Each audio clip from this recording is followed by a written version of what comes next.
што нема никаква врска со медицината. И ги враќаме, некогаш, мислам, двојца од нив ги прашав, мислам, што е проблемот со вас, како не можеш да препознаеш сепса? Дали си видел пациент со сепса? И вика, јас прв пат допрв пациент и видов жив пациент и го контактирав нашиот амбасадор, мислам, вашиот македонскиот амбасадор во Словенија го контактирав и да ме поврзе со министерка, whatever, да му кажам состојбата, да си ја поправите, затоа што тие ќе дојдат вас да ве лечат. Тоа што го зборувам јас.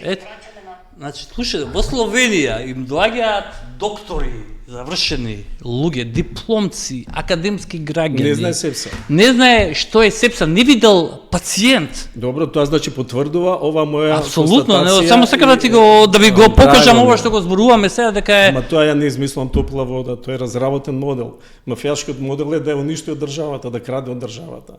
На мафијашите не им треба некој кузне какво знаење за научно или не знам што. Но и кај мафијашите мора да има неколку умни глави, претпоставувам, нели? Има умни, сигурно дека имате консилиере, има обавезно советодавно тело. Да, каунсел. Добро, да не навлегуваме тук.